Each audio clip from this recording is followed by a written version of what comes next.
Welcome to doctor மைக்லீஸ் music therapy channel. இன்றைய பதிவிலையும் சோஷியல் சேஞ்ச் அது அந்த ஃப்ரேம் ஒர்க்குள்ளே நம்ம எதெல்லாம் அதுக்குள்ளே கொண்டு வர முடியும் அப்படின்றத பார்க்கலாம். முதல்ல சோஷியல் சேஞ்சஸில் வேல்யூஸ், நார்ம்ஸ், பிலீஃப்ஸ் இதெல்லாம் எப்படி சேஞ்ச் ஆகுது, அந்த நார்ம்ஸ்க்கு என்னெல்லாம் நம்ம வழி வச்சுருக்கிறோம், பிலீஃப் எப்படியெல்லாம் இருக்குது அப்படின்னு பார்க்கலாம். அப்புறம் வேல்யூஸ் இதெல்லாம் பார்க்கலாம். ஆனால் இப்போ நம்ம என்ன பண்ணலாம், டெக்னாலஜிஸ் அண்ட் இன்னோவேஷன்ஸ் அதெல்லாம் என்ன பார்த்துட்டோம், டிஜிட்டல் பேமெண்ட் வரைக்கும் போகிறது, எங்கேயுமே டிஜிட்டலைஸ்டு பண்ணியிருக்கோம். பணம்ன்றது கேஷ் டிரான்சாக்ஷனை காட்டிலும் டிஜிட்டல் டிரான்சாக்ஷன் ரொம்ப சிறப்பான முறையில் வளர்ந்துக்கிட்டு வருது. இதெல்லாமே சோஷியல் சேஞ்சுக்கு ஒரு எடுத்துக்காட்டு தான் அப்படின்னு சொன்னோம்.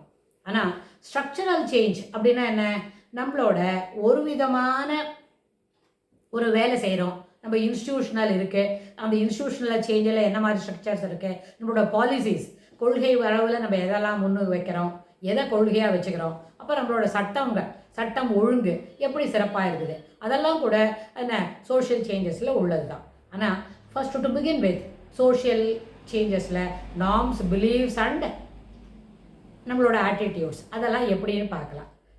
நம்மளோட நார்ம்ஸ் என்ன இருக்குது, சோஷியல் நார்ம் என்ன, டிசிப்ளினாக இருக்கணும், நீட்டாக ட்ரெஸ் பண்ணியிருக்கணும். அப்புறம் வந்து சோஷியல் நார்ம்ஸில் பொலைட்டாக பேசணும். எப்போவுமே நம்ம என்ன பண்ணக்கூடாது, we should not show your negative பிஹேவியர்ஸை வெளியில் காட்டக்கூடாது, எப்போவுமே பாசிட்டிவாக இருக்கணும். அப்புறம் வந்து ஒரு பப்ளிக் பிளேஸில் இருக்கணும்னா எ smile cost nothing, it takes you to mile அப்படின்ற அந்த மாதிரி ஒரு கர்டசி வேர்ட்ஸ் எல்லாம் நம்ம நிச்சயமாக ஃபாலோ பண்ணிக்கணும். மோரோவர் சோஷியல் நார்ம்ஸ்ன்னு வரும்போது நம்மளுக்கு கீழே இருக்கிறவங்களுக்கு we should be a good model to them.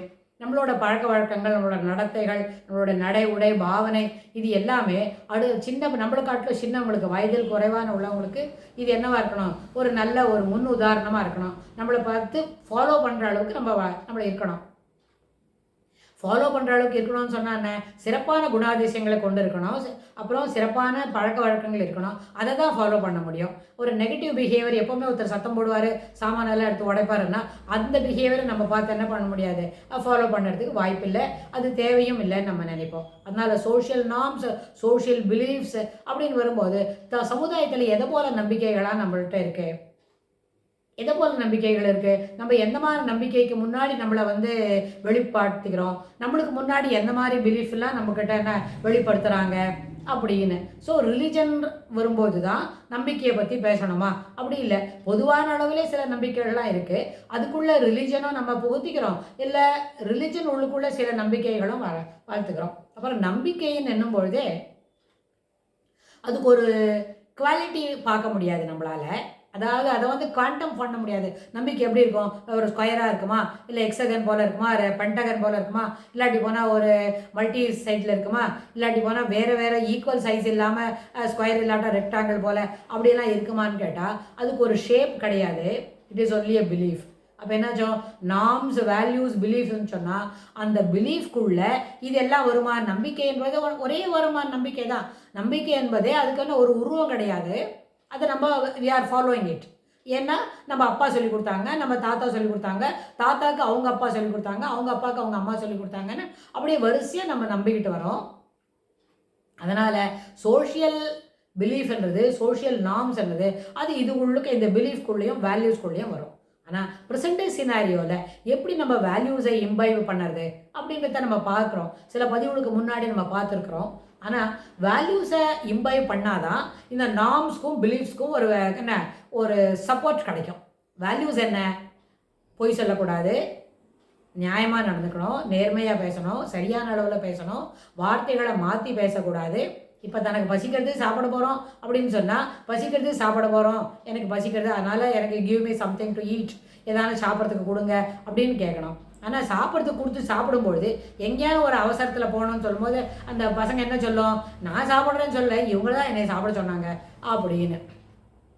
So somewhat அந்த பேச்சு என்ன பண்ணுறாங்க, அடுத்தவ மேலே தூக்கி போடுறதுன்னு.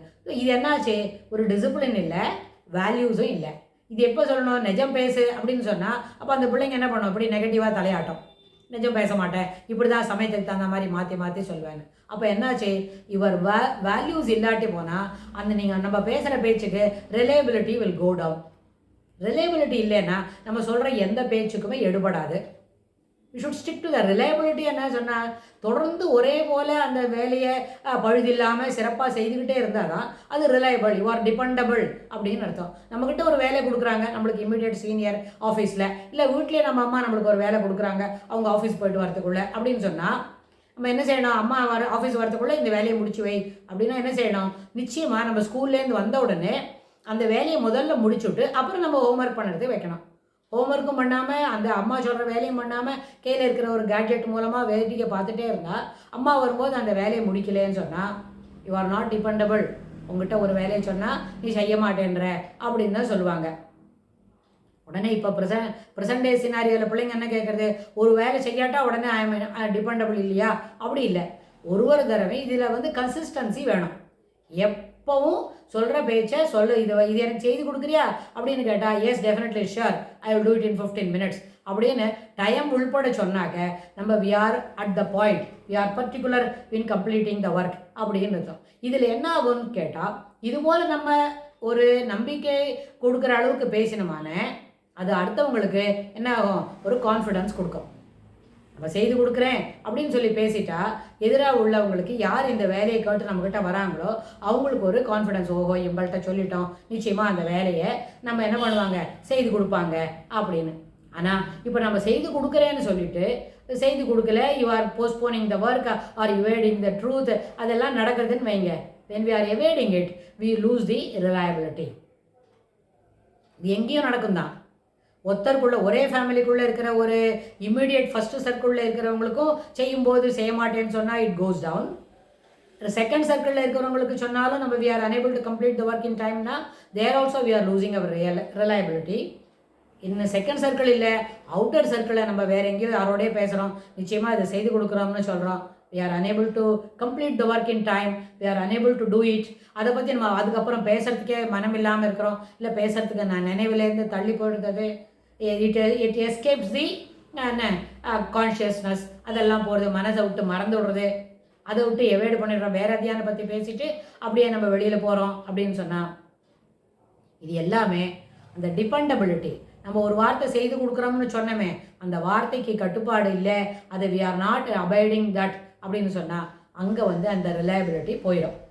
இப்போ இதுபோல் போயிட்டுன்னு சொன்னால் அப்போ அந்த சோஷியல் வேல்யூஸ்ன்னு இருக்கே, ஸ்டிக்கிங் டு த வேர்ட்ஸ், நம்ம வேறு ஒன்றும் சொல்லலை, அது நடக்காத காரியத்தை செய்து கொடுக்குறேன்னு சொல்லலை, நடக்கக்கூடிய நம்மளோட within the prints of over என்ன நம்ம பண்ணக்கூடிய வேலை தான் நம்ம சொல்கிறோம்னு சொன்னால் அந்த வேலையை முடிச்சு கொடுக்க வேண்டியது அத்தியாவசியம். இது நம்ம தாய்க்கு மகளுமாக இருந்தாலும் சரி, தாயும் மகனுமாக இருந்தாலும் சரி, இல்லை சிப்ளிங்ஸ் அண்ணன் தம்பிக்குள்ளவோ அக்கா தம்பிக்குள்ளவோ இருந்தால் இது எல்லாத்தையுமே நம்ம சொல்கிற வேலையை நிச்சயமாக செய்யணும். ஏன்னா நம்ம செய்து கொடுப்போம்னு அவங்க நம்பியிருப்பாங்கல்ல, அதை நம்ம வீணாக எடுக்கக்கூடாது இல்லையா? அதே போல் தான் நம்ம பிள்ளைங்களுக்கு ஒரு வாக்கு கொடுக்குறோம், நீ நல்லபடியாக படி, நிறைய மார்க் வாங்கி காட்டு, I shall give you all these things அப்படின்னு நம்ம சொல்லிட்டோமான we should stick to the words. கண்டிப்பாக பிள்ளைங்களுக்கு வாங்கி கொடுத்தோமான அது என்ன ஆகும்னா அந்த பிள்ளைகளுக்கு ஒரு நம்பிக்கை வரும், ஓ நம்ம நல்லா படித்தா நம்ம அப்பா இதெல்லாம் வாங்கி தருவார் அப்படின்னு. ஸோ அதனால் வேல்யூஸ் அப்படின்னு சொன்னால் speak to the truth, speak to the அவங்களோட பர்சனல் இருக்குது அந்த வேர்ட்ஸை நம்ம கீப் அப் பண்ணணும்.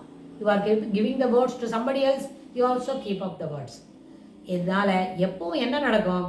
நம்மளோட வேல்யூஸ் அவங்கள்ட்ட சொன்னால் ரிலையபிளாக கண்டிப்பாக செய்து தருவாங்க, நிச்சயமாக அவங்க சொல்கிற வார்த்தைக்கு என்ன ஒரு டிபெண்டபிலிட்டி இருக்கும் அப்படின்னு நம்மக்கிட்ட ஒரு நம்மளோட இமேஜ் பொறுத்திருக்கே, அதாவது the values of the personal அது அதிக அளவில் போகும்.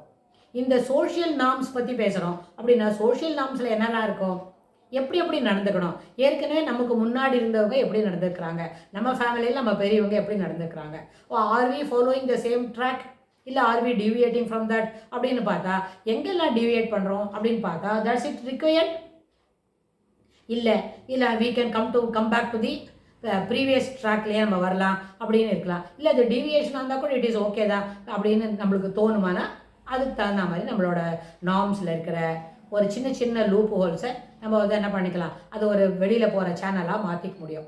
ஆனால் நம்ம அப்பா தானே நம்மளுக்கு மாடலாக இருக்க முடியும். எல்லாருக்குமே அப்பாவோட இது எல்லாமே நம்ம நார்மல் பற்றி பேசுகிறோம், எங்கேயான ஒரு அப்நார்மல் பிஹேவியரில் லூப் ஹோல்ஸ் இருக்கிற ஒரு அப்பாவை பற்றிலாம் பேச வரல. ஒரு அப்பானா ஒரு சரியான மாடல் பிள்ளைங்களுக்குன்னு சொன்னால் அப்பாவோட மாடலை நம்ம ஃபாலோ பண்ணுறோம் அப்படின்னு.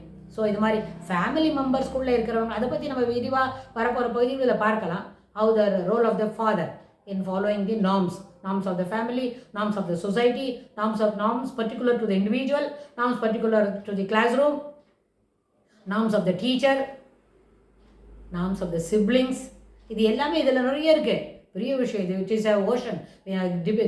we can dig ourselves deep into it அப்படின்னு பெரிய அளவில் இதை பற்றி நம்ம பார்க்க முடியும். ஆனால் இது முதல்ல நார்ம்ஸ்ன்னு சொன்னால், தகப்பனார் நம்மளுக்கு ஒரு ரோல் மாடலாக இருக்கிறாருன்னு சொன்னால் அவருடைய குணாதிசயங்கள் என்ன, அதை நம்ம எதெல்லாம் ஃபாலோ பண்ண முடியும், எது நம்மளுக்கு என்ன சாதகமாக வச்சுக்க முடியும், எதெல்லாம் நம்மளுக்கு அகெயின்ஸ்டாக இருக்கும் அப்படின்னு சொல்லி பார்க்கணும். இதில் இண்டிவிஜுவல் டிஃப்ரென்சஸ் ஆர் தே, அப்போ தான் அது சொசைட்டியே. எல்லாரும் ஒன்று போல் இருக்க முடியாது.